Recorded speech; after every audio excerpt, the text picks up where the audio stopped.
The fluorescent lights of the executive boardroom cast harsh shadows across Maya Johnson's face as she stood before 18 of the most powerful people in American hospitality, men and women who'd never noticed her serving their coffee for 3 years. The CEO, who'd mocked her in Italian just last week, assuming she wouldn't understand, was leaning back in his leather chair with that same condescending smile, waiting for the waitress to embarrass herself one more time. But Maya had spent every night for 8 months in the hotel's back office, hidden among catering schedules and linen inventories, running numbers that told a story no one in this room wanted to hear. Their $3.2 billion luxury hotel chain had exactly 6 months before catastrophic collapse, and the aggressive European expansion plan that was supposed to crown their legacy would instead be their funeral. Her hands didn't shake as she opened the presentation folder, not because she wasn't terrified, but because she'd learned something her grandmother knew after 50 years of serving powerful people. They speak freely around those they consider beneath them. And Maya had been listening since she was 16 years old. But to understand how a 32-year-old waitress with a hospitality degree she couldn't afford to use ended up holding the fate of a luxury empire in her hands, we need to go back to where this really started.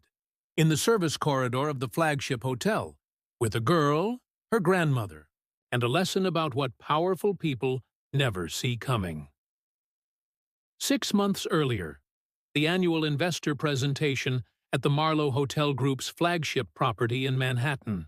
Marble lobby, crystal chandeliers, the company's 90-year legacy, displayed in photographs of celebrities and presidents who'd stayed there. Maya Johnson moves through the gold room carrying champagne trays, her server's uniform impeccable, her presence invisible to the 200 investors celebrating the CEO Richard Castellano's announcement of the Crown Jewel expansion, a $420 million acquisition of 12 luxury properties across Italy, France, and Spain. Castellano is magnetic, commanding, a third-generation hotelier who'd transformed his family's regional chain into a global luxury brand through aggressive expansion and premium positioning. He announces the European portfolio in flawless Italian, promising investors a 35% revenue increase within 18 months. The room erupts in applause. Maya, refilling a champagne flute, watches the numbers on the presentation screen, her mind calculating something else entirely. Occupancy rates, seasonal patterns, labor costs in European markets. After the presentation, in the service corridor behind the ballroom, Maya nearly collides with Castellano and his CFO, both speaking rapid Italian. Castellano glances at her, then continues his conversation. Questi camerieri sono tutti uguali. Non capiscono niente oltre al servire drink. These servers are all the same. They understand nothing beyond serving drinks. Maya could respond in fluent Italian. Explain she has a bachelor's degree in international hospitality management from Cornell, earned while working 3 jobs. Instead, she just nods respectfully and steps aside. Because her grandmother taught her something Castellano never learned. Invisible people hear everything.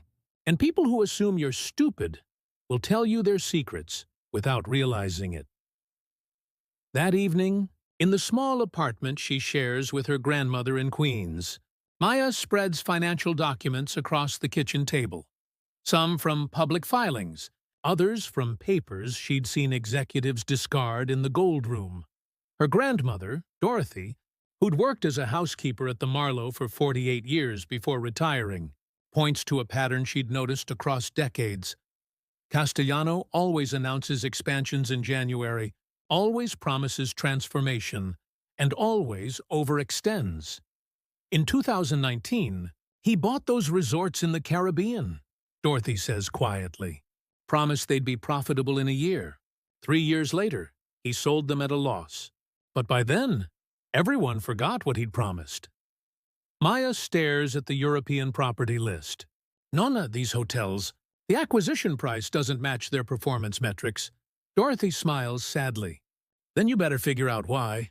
Because when men like that make mistakes, it's people like us who lose our jobs. Flashback to Maya at age 16, 2008. The recession devastating her family. Dorothy is working double shifts at the Marlowe, one of the few stable jobs left in a collapsing economy. Maya's mother, a paralegal, has been laid off. They're behind on rent. Young Maya starts working weekend shifts in the Marlowe's banquet department, bussing tables at corporate events, earning money for her mother's medication. Maya is brilliant. Scholarship to a specialized high school, already taking AP courses, but she's learning something else in those service corridors. How business really works. Dorothy doesn't just clean rooms, she observes. She shows Maya the patterns in how executives behave. Which ones tip housekeeping, and which cut corners in their business dealings. Who meets secretly in unused conference rooms.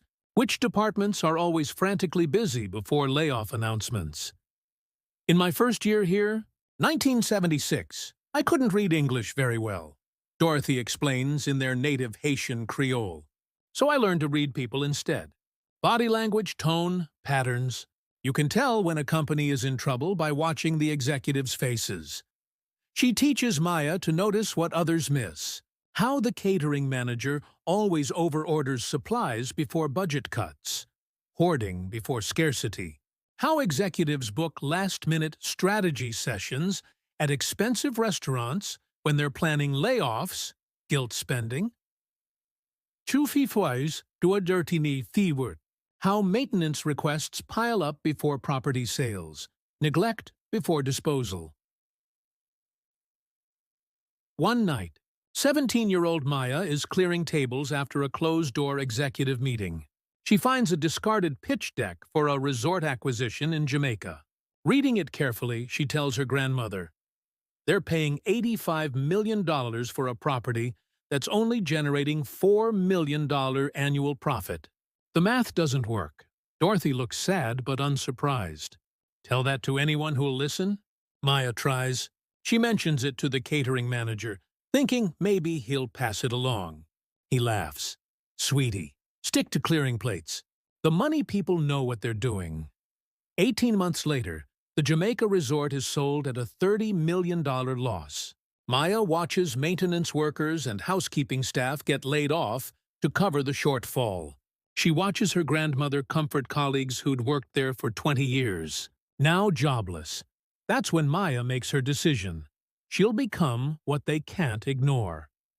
She applies to Cornell's School of Hotel Administration, one of the world's top hospitality programs. Gets in on a combination of need-based aid and academic scholarship.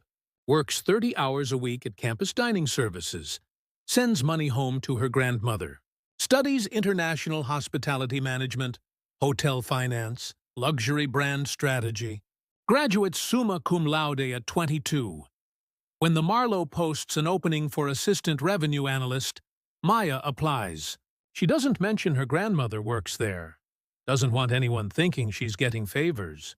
Her Cornell degree and fluent Italian, learned during a semester abroad she funded with overtime wages, should be enough.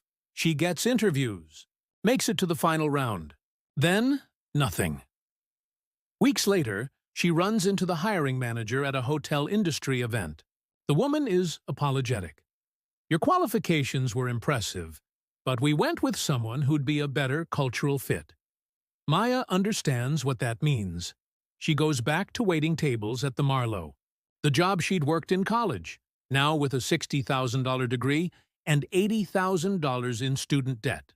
She watches Cornell classmates, mostly white, mostly from wealthy families, get hired into management trainee positions. She serves them coffee when they visit for corporate meetings. For 10 years, Maya works the banquet circuit. She's professional, efficient, invisible. Senior servers trust her to handle VIP events, executive meetings, board dinners. She hears everything, learns everything, builds a mental database of how the Marlowe really operates, the gap between what executives present to investors and what actually happens in operations. And she never stops studying. At night, She takes online courses in financial analysis, data modeling, hotel operations. She teaches herself Excel, SQL, financial modeling software. Not because she thinks she'll use it, because understanding how money moves through a hotel company is the only way to predict where jobs disappear. Now, at 32, watching Castellano announce another massive acquisition, Maya recognizes the pattern. This isn't growth strategy. It's ego dressed as business. And that knowledge, built from 16 years of watching powerful people underestimate her, was about to change everything. The European acquisition dominates hospitality industry news. $420 million for 12 luxury properties across Rome, Florence, Milan, Paris, Lyon, Nice, Barcelona, Madrid, and Seville. Historic buildings, prestigious addresses, celebrity clientele. The Wall Street Journal profiles Castellano, the hotelier who's making American luxury global. Industry analysts praise the vertical integration, controlling the full luxury travel experience from booking to concierge services. Stock price jumps 22% on announcement day. Shareholders celebrate. The board of directors, old hospitality families, private equity firms, institutional investors, approves the deal unanimously. Behind the scenes, the acquisition team works frantically. Due diligence reports pile up.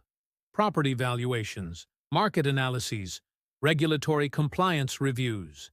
Everything looks pristine on paper. The European properties have history, prestige, high average daily rates.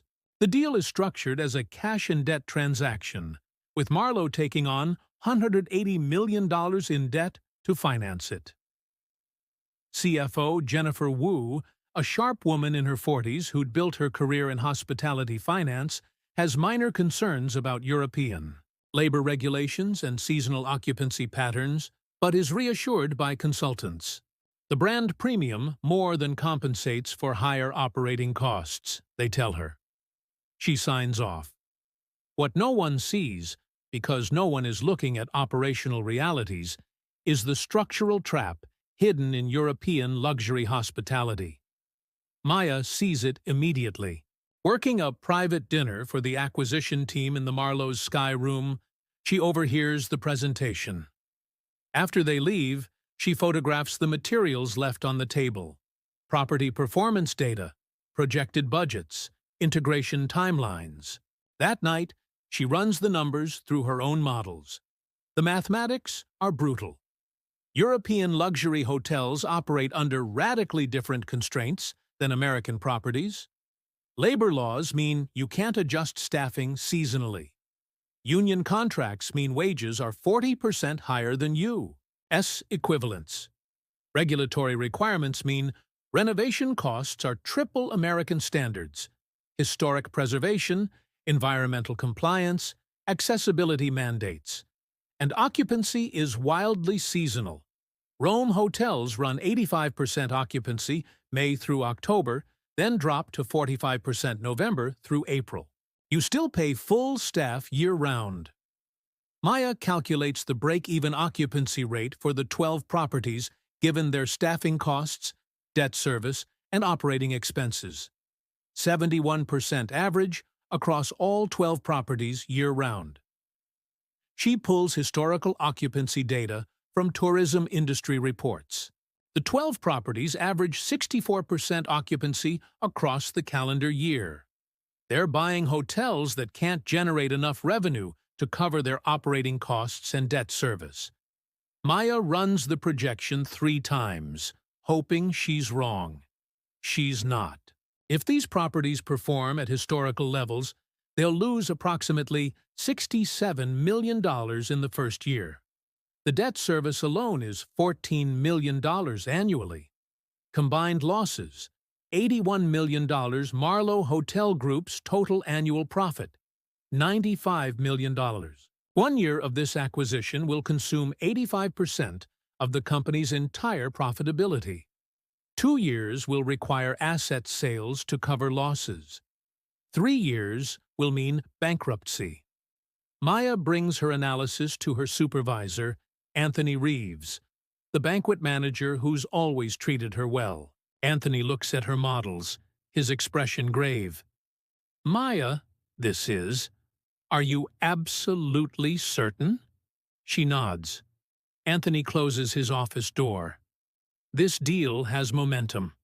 The CEO's reputation is on the line. The board approved it.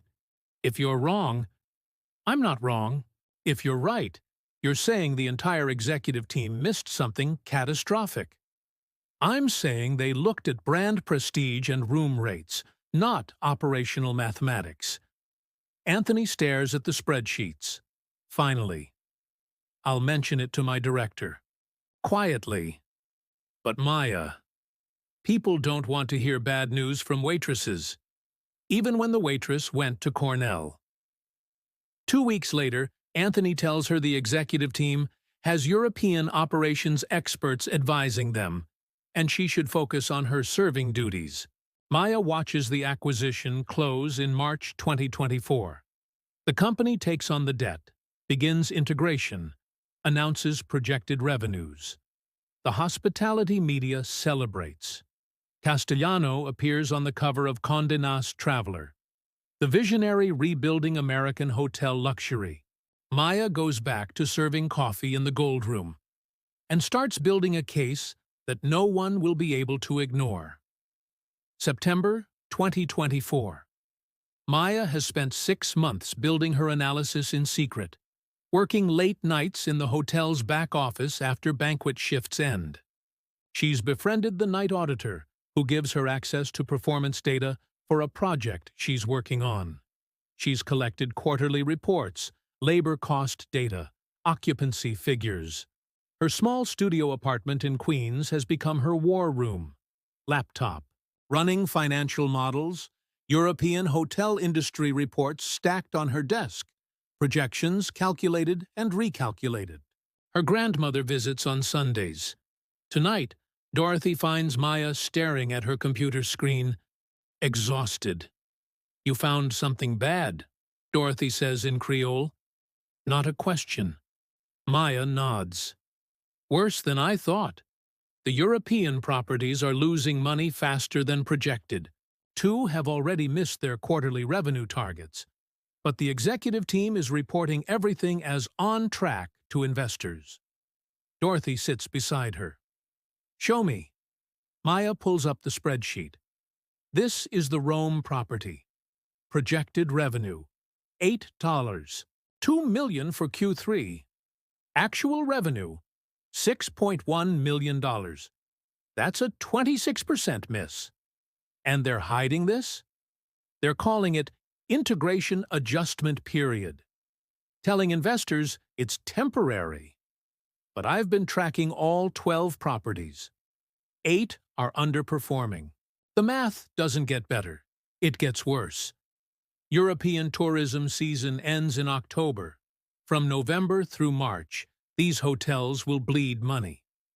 Dorothy is quiet. Then, "What are you going to do?"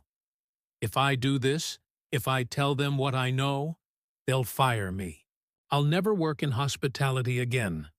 Cornell degree or not, I'll be the waitress who tried to embarrass the CEO. And if you don't?" In 18 months, the company goes bankrupt. 1,200 people lose their jobs, including you, if you weren't already retired. Dorothy takes her granddaughter's hand. "Your great-grandmother was a teacher in Haiti. During Duvalier's dictatorship, she saw them changing textbooks to praise the regime. She spoke against it in her school. They threatened her, forced her to flee to New York. She cleaned houses for 30 years, but she could look at herself in the mirror."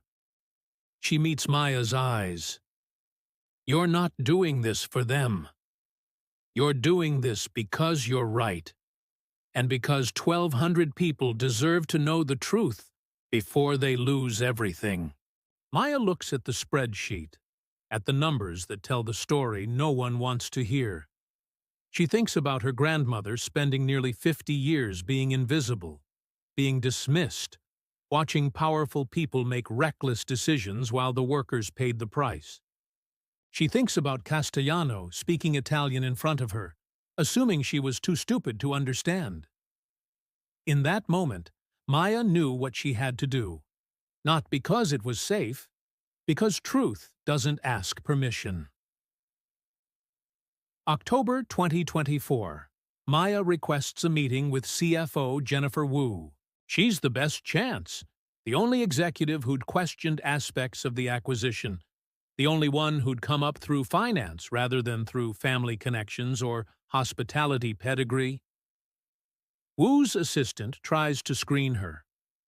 "What's this?" "Regarding," Maya says simply, "European property performance data. It's urgent." Jennifer gives her 20 minutes on a Thursday afternoon. Maya arrives with a printed report, 62 pages of analysis and supporting documentation. Jennifer sits across from her in her office. Functional, professional, photos of her family on the credenza. She's polite, but visibly confused why a waitress is in her office with a financial report. "Ms. Johnson, how can I help you?" Maya doesn't ease into it. "The European acquisition is going to bankrupt us. We're losing $5.6 million per month, and it's going to accelerate through the winter season." Jennifer's expression shifts from confusion to something sharper. "That's an extraordinary claim. What's your evidence?" Maya walks her through it. The occupancy shortfalls, the labor cost realities, the seasonal revenue collapse. She shows her the quarter-over-quarter performance data for each property, the variance analysis, the cash flow projections. Jennifer's initial skepticism begins to crack. "Where did you get this data?" "Property-level performance reports. They're in the shared drive. Anyone with network access can see them. I've been tracking them since March." "And you're a server?" "I have a degree in hotel administration from Cornell. I've worked in this hotel for 16 years. I understand how luxury properties operate." Jennifer studies the analysis. Maya can see her mind working, her professional instincts fighting against the absurdity of receiving crisis-level financial analysis from someone who served her coffee yesterday. "If this is accurate, and I need to verify it, why didn't our European operations team report these variances?" "Because they're reporting integration challenges and adjustment periods without acknowledging the structural problems. The properties can't be profitable at current staffing levels and debt service requirements." Silence. Jennifer stands, walks to her window overlooking Midtown Manhattan. "If I bring this to the board, Richard will bury both of us. His family founded this company. The board thinks he's a visionary.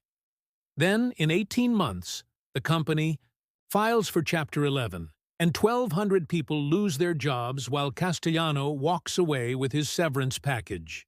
Jennifer turns. "You have family who work here?" "My grandmother. Retired housekeeper. 48 years. Jennifer looks at her for a long moment, then picks up her phone. "Richard, Jennifer, I need an emergency board meeting tomorrow." "No, it can't wait. We have a material problem with the European properties." She hangs up, looks at Maya. "You better be absolutely right, because tomorrow you're going to have to say this to his face, and he's going to try to destroy both of us." Friday morning. Emergency board meeting in the executive boardroom, 14th floor.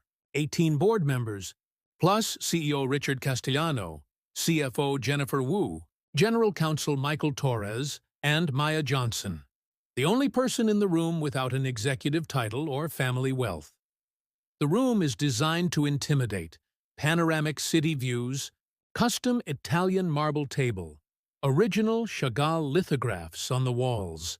Maya has been in this room once before, serving at a private board dinner. Now she's standing at the presentation screen. Castellano sits at the far end of the table, his expression controlled, but his posture rigid. He didn't want this meeting. Jennifer forced it by telling the board chair there was material financial risk to the acquisition. Board Chair Victoria Hartman, 74, Hospitality Dynasty family, sits beside Castellano. Ms. Wu, explain why you've disrupted everyone's schedules. Jennifer nods toward Maya. Maya Johnson has identified critical operational issues with our European properties. I've reviewed her analysis. It warrants immediate board attention. The room shifts. Board members look at Maya with confusion. One recognizes her. Don't you work in banquets? Yes, ma'am. I also have a bachelor's degree in hotel administration from Cornell and 16 years of operational experience in this company. Castellano's voice cuts through. Jennifer, you called an emergency board meeting based on analysis from a waitress? Jennifer's response is ice cold. I called an emergency meeting based on financial analysis that shows we're losing over $60 million annually on properties you told this board would be profitable. The source is irrelevant. The mathematics are not. Maya opens her presentation. Her hands are steady. 16 years of being underestimated have taught her this. Competence needs no introduction. The 12 European properties are generating average annual revenue of $186 million against combined operating costs and debt service of $247 million. That's a $61 million annual loss. First slide, a clean comparison chart showing projected versus actual performance for each property. Board member David Park leans forward.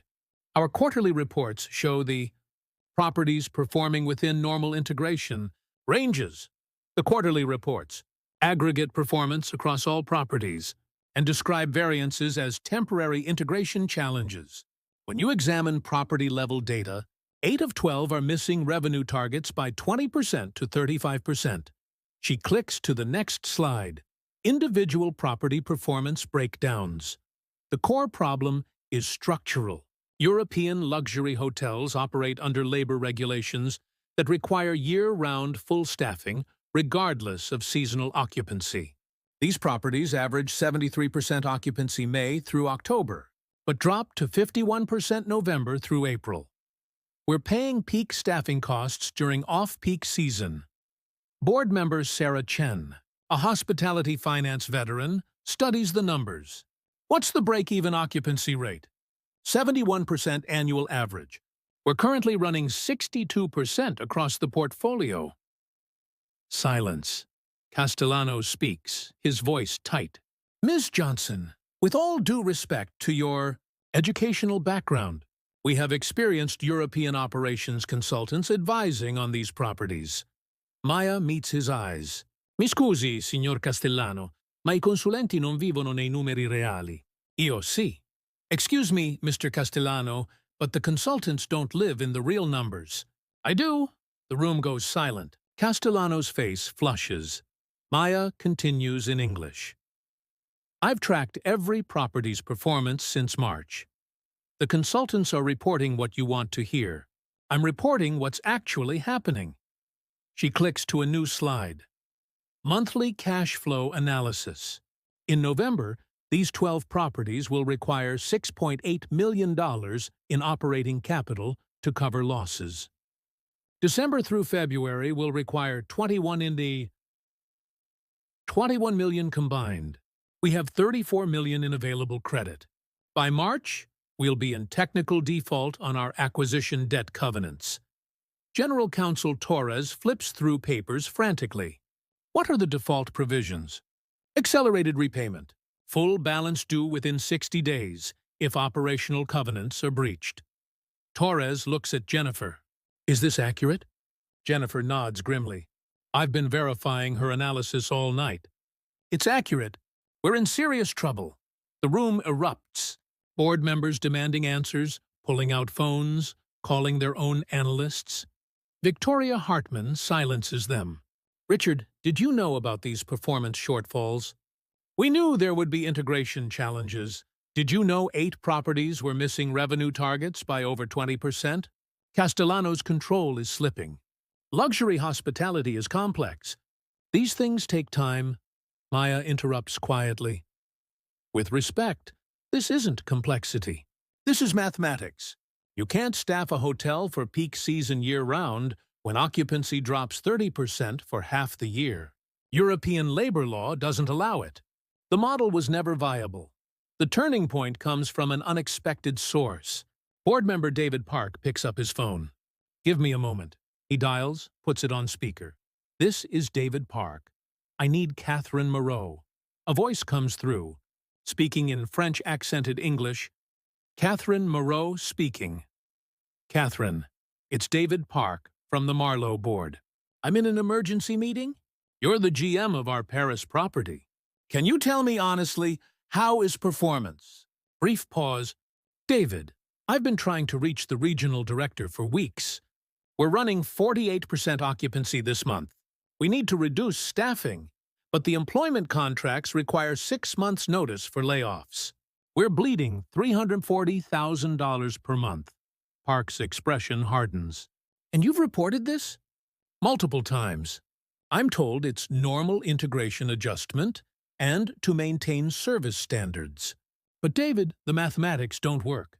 We can't maintain Marlowe luxury service levels with this occupancy at these labor costs."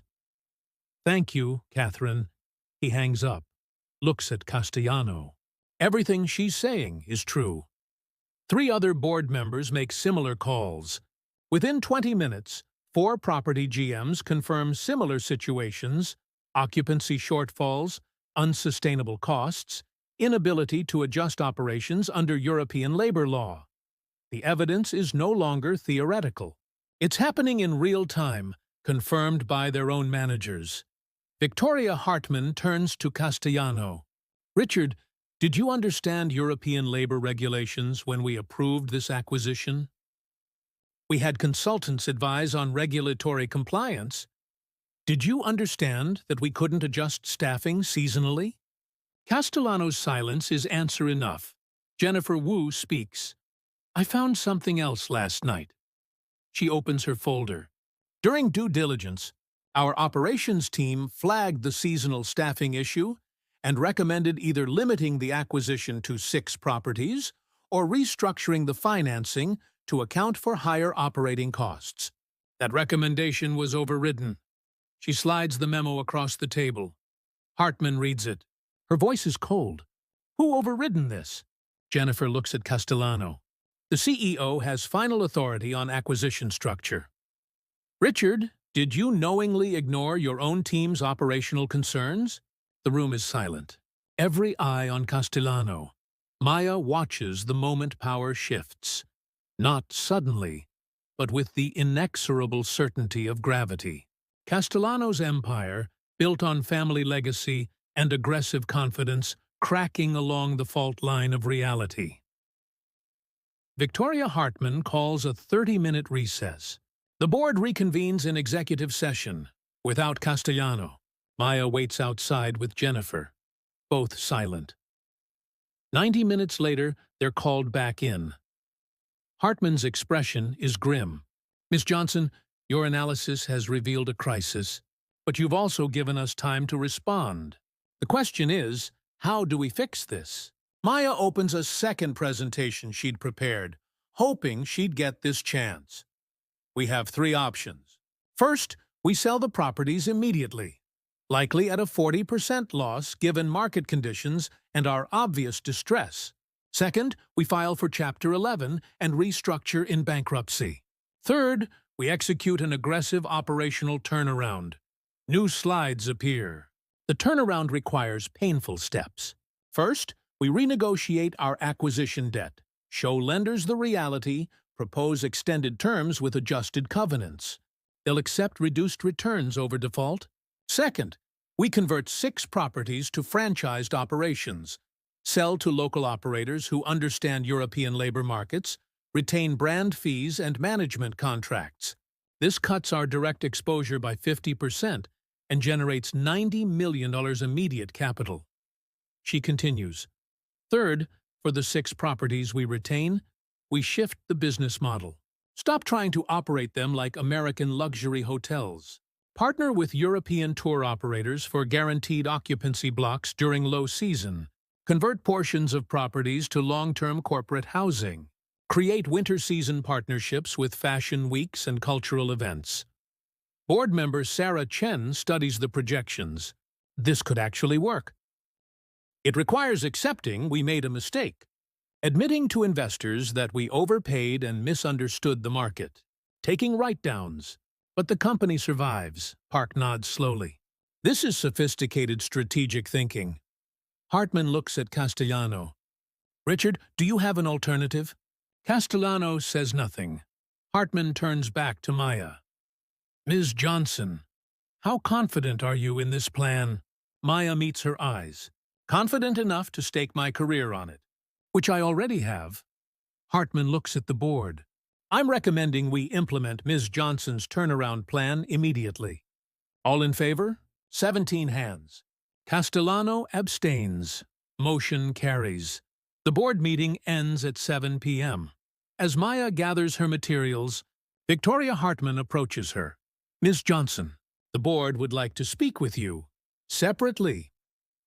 In the smaller conference room, Hartman sits across from Maya, with 4 other board members.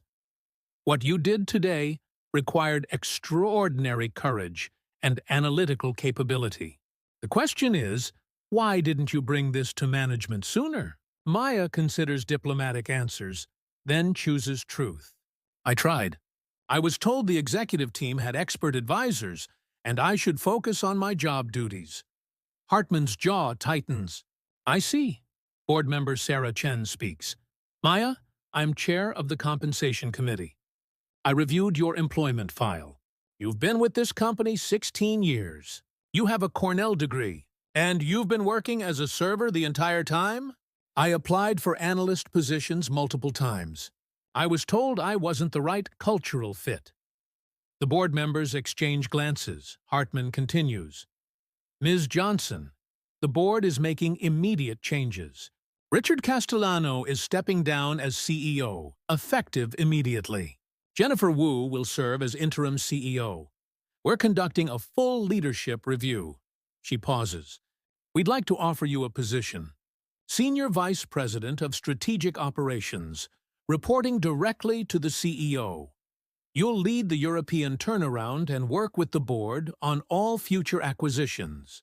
Starting salary $280,000 plus equity. Maya is silent. SVP is senior executive level, 4 levels above where she'd applied. 10 years ago, I've never managed a corporate team. You just managed an entire board through the hardest decision this company has faced in its 90-year history. I think you can learn management. Sarah Chen adds, for what it's worth, I've been on this board 8 years. I've never seen anyone present analysis that clearly under that much institutional pressure. This is where you belong. Maya thinks about her grandmother, probably watching Haitian news in Queens right now. Can I have the weekend to think about it? Hartman smiles. Take it. But Maya, you've already changed everything. You might as well stay and see it through. That night, Maya finds her grandmother in their apartment. Dorothy is cooking, radio playing compa music softly. Maya tells her everything. Dorothy is quiet for a long moment. Then, Senior Vice President. Yes. They want you in the boardroom. Yes. Dorothy nods slowly, tears in her eyes. Your great-grandmother would be so proud. I am so proud. She looks at her granddaughter. But you'll still come for Sunday dinner? Old woman gets lonely. Maya smiles. Every Sunday. You're still the best strategic advisor I've got. In the months that followed, Maya's turnaround plan unfolded exactly as projected. Painful, but necessary. The 6 properties sold to franchise operators went smoothly, generating $94 million in capital that immediately stabilized the company's debt position. The retained properties implemented the new operational model, partnerships with European tour operators, corporate housing conversions, strategic event-based marketing during low season. Richard Castellano resigned quietly, his reputation permanently damaged. Hospitality industry publications ran retrospectives on his acquisition hubris, identifying similar patterns in previous deals. Two shareholder lawsuits were filed. Castellano settled. Jennifer Wu proved to be a transformative CEO. She restructured hiring practices, implemented operational transparency systems, and promoted overlooked talent from lower ranks. The executive team, rebuilt over 18 months, looked radically different. More women, more people of color, more people who'd come up through operations rather than through family connections. By fall 2025, the European properties had stabilized. Occupancy rates met projections under the new mixed-use model. The franchise properties were performing better under local operators who understood their markets. Marlowe's stock, which had dropped 35% after the restructuring announcement, recovered to previous levels as the turnaround demonstrated competence. Maya's grandmother, Dorothy, continued visiting the Marlowe to have coffee with former colleagues. The company did something unusual. They created the Dorothy Johnson Service Excellence Award, recognizing long-term employees whose institutional knowledge contributed to company success. It was small, but it acknowledged something that had been invisible for decades. Sometimes, the people serving the coffee understand the business better than the people drinking it. A year after that board meeting, a Harvard Business Review professor interviewing Maya for a case study asked what she'd learned. Maya thought carefully. "I learned that being underestimated is only a disadvantage if you believe it yourself. My grandmother spent 48 years being treated as invisible. She was never invisible. She was just ignored. There's a difference," she paused. "I also learned that the most dangerous thing in business isn't incompetence. It's arrogance." Richard Castellano wasn't stupid. He was arrogant enough to believe his instincts mattered more than operational mathematics, that his legacy protected him from accountability. But numbers don't care about family names or corner offices. Reality has a way of surfacing, usually when you least expect it. The professor asked if she'd do it again, knowing the risk. Maya smiled. "My great-grandmother lost her teaching position in Haiti for refusing to teach lies. My grandmother taught me that the only thing you truly own is your integrity. Everything else can be taken. So yes, I'd do it again. Because some things matter more than job security. Today, Maya Johnson serves as Senior Vice President of Strategic Operations at the Marlowe Hotel Group. Every Sunday, she has dinner with her grandmother in Queens, the woman who taught her that invisible people see everything, and that being underestimated is sometimes the greatest advantage of all. Tell us in the comments where you're watching from, and what you think about the power of speaking truth to authority. Because in the end, the most powerful position isn't at the head of the table. It's being the person brave enough to tell the truth when everyone else is too afraid to listen. And sometimes, the person who saves the empire is the one nobody saw coming. Not because they were invisible, but because everyone else was too busy looking in the wrong direction.